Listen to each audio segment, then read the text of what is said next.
Dans ce premier exercice de cinématique intitulé Étude d'un écoulement, on va retrouver un certain nombre de notions que l'on a vues précédemment. Et donc, dans ce premier exercice, on nous donne un champ des vitesses dans un repère cartésien. La vitesse a les composantes U, V, W, avec U égale 0, V égale 2Y moins Z et W égale Y moins 2Z. Première question, montrer que le fluide est incompressible. On a vu précédemment que pour vérifier qu'un fluide est incompressible, il faut vérifier que divergence de V est égale à 0. Donc on va écrire la définition de l'opérateur divergence. Donc par rapport aux composantes de la vitesse, donc divergence de V c'est du sur dx, plus d de V sur dy, plus dw sur dz. Et cette quantité doit être nulle. On remplace u, v, w par leur valeur. Donc ici, u égale 0, donc ce terme est nul. Et on calcule d de v sur dy et dw sur dz. On voit que d de v sur dy est égal à 2 et d de v sur dz est égal à moins 2. Donc la somme des deux fait bien 0. Donc on a divergence de v égale 0. Donc on a bien affaire à un fluide incompressible. Dans la deuxième question, bien sûr, on va nous demander de calculer le champ des vecteurs accélération. Ici, on est dans le cas d'un écoulement permanent. Donc, on a d de v sur dt égale 0. Et l'accélération devient a est égale à v scalaire gradient de v. Donc, dans ce type d'expression, on va d'abord calculer le produit scalaire entre le vecteur v et le vecteur gradient. Donc ça va nous donner u d sur dx plus v d sur dy plus w d sur dz par définition du produit scalaire. Ça définit un nouvel opérateur qu'on va appliquer à chaque composante du vecteur v, c'est-à-dire à 0, à 2y moins z et à y moins 2z. Donc ici, on va remplacer les composantes u, v, w par leur valeur. Donc ça va nous donner a égale, donc on a trois composantes. Première composante u, 0, de d sur dx de 0, plus v, donc 2y moins z, d sur dy de 0. On applique l'opérateur à chaque composante, à la composante u, plus w, y moins 2z, d sur dz de 0. Donc la première composante va faire 0, évidemment. Deuxième composante, donc 0, d sur dx, et maintenant on applique l'opérateur à la composante v de la vitesse, donc 2y moins z, plus 2y moins z, d sur dy de 2y moins z, plus y moins 2z, d sur dz, donc on applique ça à la composante v de la vitesse, donc de 2y moins z. Dernière composante, donc 0, donc on applique l'opérateur maintenant à la composante w de la vitesse, donc 0, d sur dx de y moins 2z,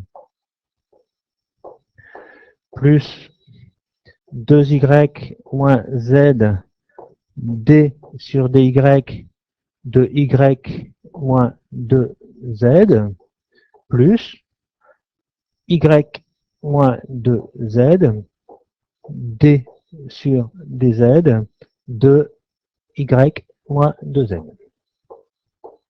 Maintenant, donc, on fait les calculs, donc ça nous donne a est égal, donc première composante évidemment 0, deuxième composante, le premier terme est bien sûr nul, donc ça nous fait 2y moins z, donc d sur dy de 2y moins z donne 2, plus y moins 2z, d sur dz de 2y moins z donne moins 1. Et dernière composante, donc le premier terme fait bien sûr 0. Ici on a 2y moins z, d sur dy de y moins 2z donne 1, plus y moins 2z, et d sur des z de y moins 2z donne moins 2. Maintenant, donc, on fait les calculs pour donner l'expression finale de l'accélération. Donc, on a ici 0, bien sûr. Alors, on a 2y, 4y, 4y moins y donne 3y. Et le reste s'annule. Et pour la composante AZ, on a effectivement moins Z, moins 4, plus 4Z, donc 3Z. Donc voilà l'expression de l'accélération. Calculons maintenant le réseau des lignes de courant.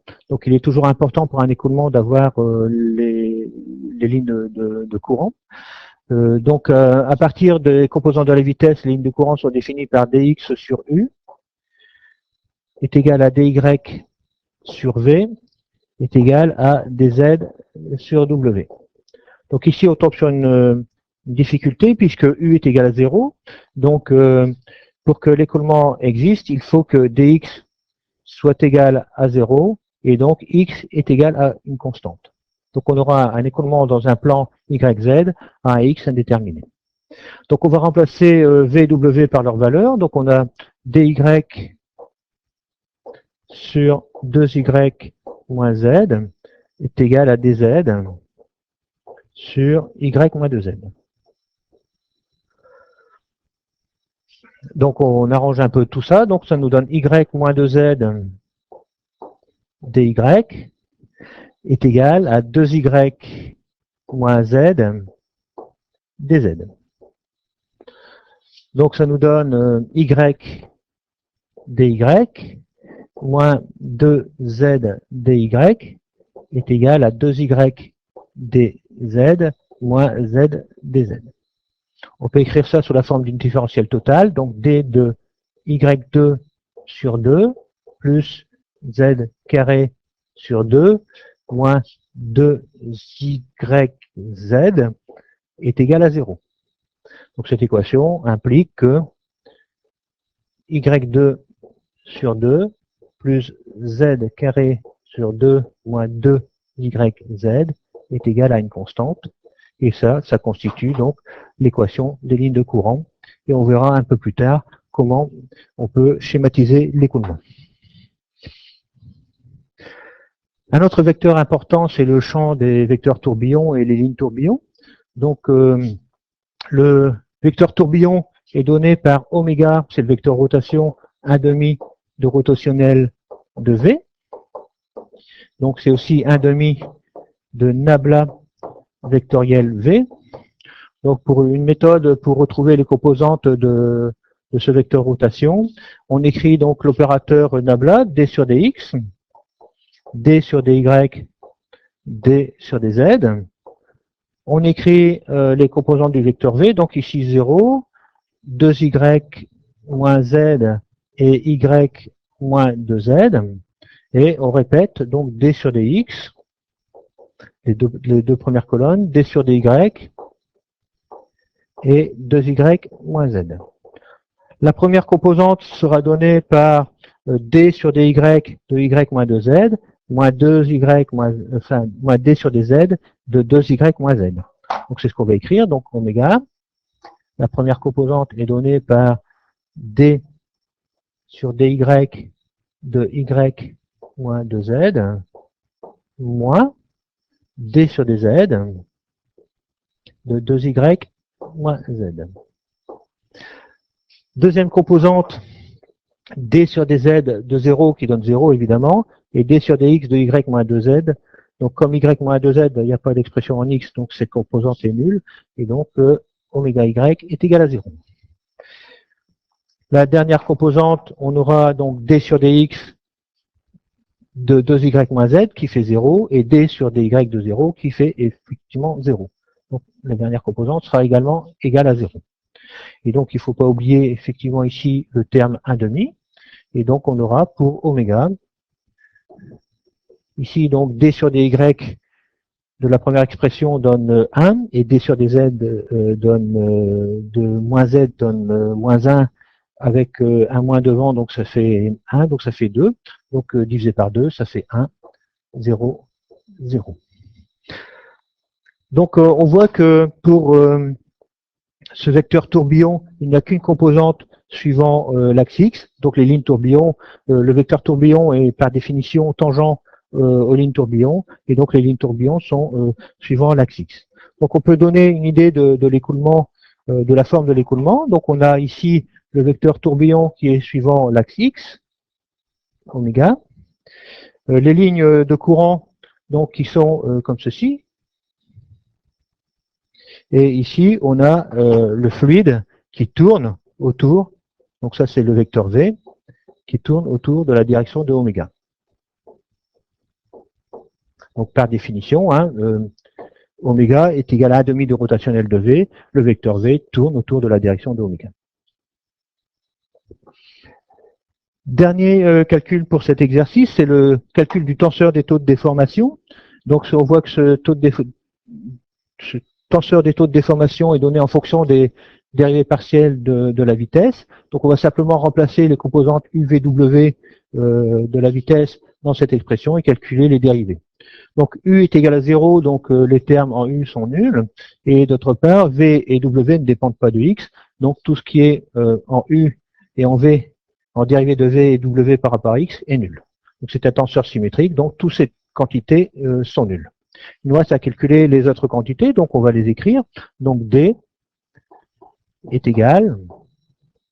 Donc ici on a bien sûr 0, 0, 0, 0, 0, et on va calculer les autres quantités.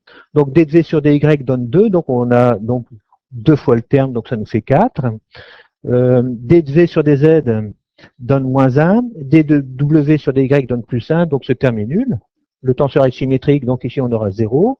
Et pour le dernier terme, dw sur dz donne moins 2, donc on répète 2 fois, donc ça nous donne moins 4.